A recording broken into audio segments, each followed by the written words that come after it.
এটা তো দেখছি ইংরেজিতে লেখা। বাবা রে বাবা, আসসালামু আলাইকুম হুজুর। এই আগে কে দিয়েছো? আমি তোমাকে ধমক দিব না, আমি তোমাকে একদমই ধমক দিব না। কে আছো বলবা নাকি ভয় পাচ্ছ? সোনামণি, দাল মে কুছ কালা তো জরুর হ্যায় ইহাঁ পে। আচ্ছা ঠিক আছে, যাও, আমি বলবো না। আমি আজকে তোমাকে নাম বলতে বলছি না, আমি পড়া ট্রাই করছি। এদিকে তাকান। আসসালামু আলাইকুম হুজুর, টেক লাভ। ওয়ালাইকুম আসসালাম।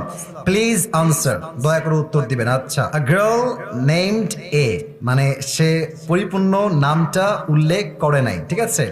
সে লিখেছে marriage a boy named B without her parents permission. মানে একটা মেয়ে এবং একটা ছেলে, এই যে এ দিয়ে বি দিয়ে নাম দিয়ে বুঝাইছে, তারা আব্বা আম্মার পারমিশন ছাড়া বিয়ে করেছে। After some days the girl named A, ওই মেয়েটা, এ নামের মেয়েটা দূরে চলে গেছে, and marriage another boy named C without divorcing the boy named B. What should they do now? That's a very important question. সে প্রশ্ন করেছে কি, আমি বোঝাচ্ছি আপনাদেরকে। আমি আবারও পরে জাস্ট ট্রান্সলেশন করছি বোঝাবার স্বার্থে। A girl named A marriage a boy named B. একজন এ নামের ছেলে বি নামের মেয়েকে বিয়ে করেছে পারমিশন ছাড়া, উইথআউট হার প্যারেন্টস পারমিশন, কোনো অনুমতি ছাড়াই বিয়ে করেছে। After some days the girl named A marriage another boy. অর্থাৎ যেই মেয়েকে সেই প্রথম যুবক বিয়ে করেছিল, ওই মেয়েটা আরেক যুবককে বিয়ে করে ফেলেছে। এখন সে লিখেছে, এখন সে বলতেছে without divorcing the boy name B, অর্থাৎ আগে যে যুবকের সঙ্গে বিয়ে হয়েছিল তাকে ডিভোর্স দেওয়া ছাড়াই এই মেয়েটা আরেক জায়গায় বিয়ে করেছে। What should they do now? এখন তার প্রশ্ন হচ্ছে, হুজুর তারা কি করবে? প্রথম কথায় আমি বলতে চাই, মেয়েটার বিয়েটা হয় নাই। এর কারণ কি? যদি কোনো মেয়ে সেকেন্ড কোনো বিয়ে করতে চায় তার স্বামীকে রেখে, তার স্বামীকে তাকে তালাক দিতে হবে। তালাক দিলেই হবে না, 3টা পিরিয়ড পার করতে হবে। 3টা পিরিয়ড যখন পার হবে, তখন স্বামী এবং স্ত্রীর মাঝে রিলেশনশিপটা ফুললি ব্রেকআপ হবে। তখন মেয়েটা চাইলে অন্য কোনো জায়গায় বিয়ে বসতে পারে। এখন সে যে প্রশ্ন করেছে, এই প্রশ্ন হচ্ছে এমন, হুজুর সে ওই প্রথম ছেলেকে ডিভোর্স না দিয়ে আবার আর এক জায়গায় বিয়ে করেছে। আমার মনে হয় যেই মেয়ে প্রথম স্বামীর থেকে ডিভোর্স না নিয়েই অন্য কোথাও বিয়ে বসে যায়, তার চরিত্রে নিশ্চিত ভেজাল আছে যুবক ভাইরা। আর আমি একটা কথা মনে প্রাণে বিশ্বাস করি, বিশ্বাস বড় একটা দামি জিনিস। সস্তা মানুষ বিশ্বাসের মান ধরে রাখতে পারে না। যেই মেয়েটা তোমাকে ডিভোর্স না দিয়েই বিয়ে করেছে, মনে রাখবা ওইটা আসলে সেকেন্ড টাইম তোমার বউ হওয়ার যোগ্যতা রাখে না। ওকে ডিভোর্স দেওয়াই উত্তম হবে।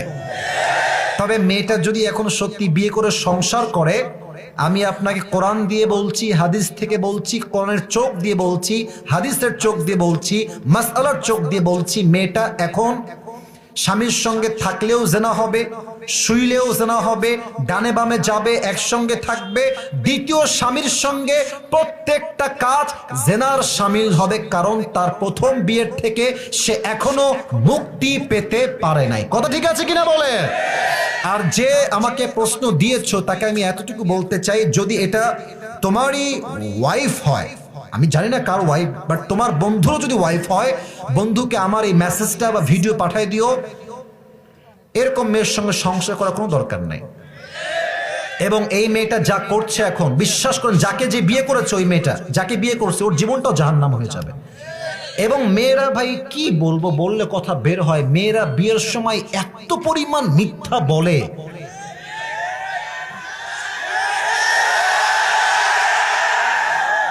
চার ঘাটে পানি খেয়ে আসছে বলে, আমি তো জীবনে কারোর দিকে চোখ তুলেও তাকাইনি, আমার কেউ দেখে।